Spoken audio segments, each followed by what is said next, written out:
안녕하세요. 베델 성도 여러분. 해피 땡스기빙. 네, 평안한 한 주 보내고 계시죠? 내일이 땡스기빙 데이인데 은혜롭고 즐거운 시간 보내시기 바랍니다. 오늘은 두 가지 이유로 영상을 보내드리는데요.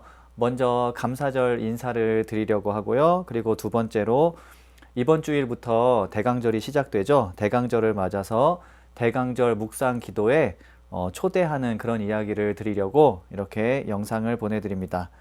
제가 감사절에 대해서 생각을 해보니 예전 농부들이 첫 열매를 드릴 때도 그렇고 또 이스라엘 백성이 감사의 제사를 드릴 때도 그렇고 또 유럽에서 미국으로 이민 온 사람들이 정착해서 드렸던 그런 예배도 그렇고 그 사람들이 가진 것이 많고 또 배가 부르고 또 모든 것이 만족스러워서 감사의 예배 그리고 제사를 드린 것이 아니라는 그런 생각이 들었습니다.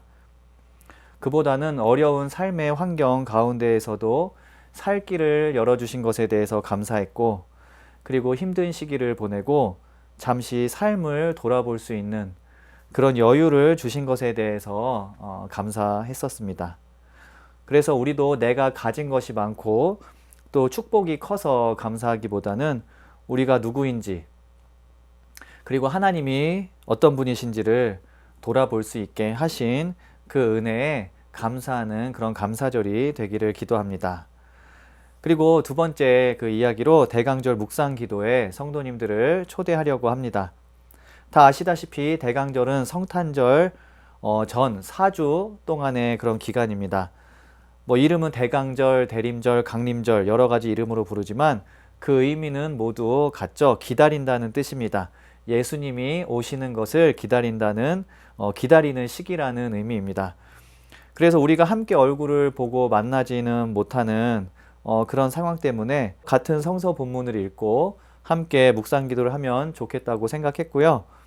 미션 켈리라는 그 커뮤니티에서 대강절 기간 동안 읽을 수 있는 짧은 성서 본문을 담은 묵상 캘린더를 만들었어요. 그래서 이 본문으로 같이 묵상하는 시간을 가지면 좋을 것 같습니다. 그런데 기도를 자유롭게 하시면 되겠죠. 그런데 이 시기가 아무래도 기다림의 시기이다 보니까는 우리가 어느 정도 그런 같은 방식으로 하면은 더 좋지 않을까라고 생각을 했고요. 내 생각이나 내 간구의 제목을 이제 기도할 때 우리가 보통 내 생각이나 내 간구의 제목을 말씀드리는데 그런 기도가 아니라 잠잠하게 하나님의 말씀을 기다리는 기도를 드려보면 어떨까 합니다. 제가 그 방법을 잠깐 안내해 드리도록 할게요. 먼저 처음으로 조용한 시간 그리고 장소를 정하셔야 됩니다. 조용한 시간과 장소를 정하시고 성경이나 그 셀폰에 요즘은 다 성서가 있으니까 셀폰을 준비하시면 됩니다. 그리고 타이머가 있어야 돼요. 꼭 타이머가 있어야 돼요. 그래서 말씀을 읽기 전에 조용한 장소로 가셔서 심호흡을 하시고 그리고 잠시 마음을 가라앉히시고 그리고 성경 본문을 읽으시면 되겠습니다. 읽으신 이후에 10분이나 15분 정도 조용히 눈을 감고 묵상하시면 됩니다. 시간은 몇 분이 되건 꼭 정해놓은 시간을 꼭 정해놓으시는 것이 좋거든요. 그렇기 때문에 이제 기도를 시작하시면서 타이머 설정을 해 놓으시면 좋아요. 또 그러고 나서 이제 조용히 기도하실 때에는 하나님 어떻게 해주세요 이런 우리의 말, 우리 생각을 전하는 기도 말고 그 본문에 나와 있는 그런 단어나 아니면은 마음속에 떠오르는 그 말씀 또는 이미지를 있는 그대로 묵상하시면 됩니다. 처음에는 10분, 15분 동안 아무 말도 하지 않고 머릿속으로 이렇게 상상하고 또 묵상하고 하기 때문에 조는 분들도 계시더라고요. 졸기도 하고 아니면 잡생각이 많아서 내가 지금 기도를 하고 있는 건가 하는 생각이 들기도 합니다. 하지만 조금 훈련이 되면은 잘 집중할 수 있을 거라고 저는 생각하고요. 이렇게 10분이나 15분 설정해 놓은 시간이 끝나면은 기도를 그냥 마치시면 됩니다.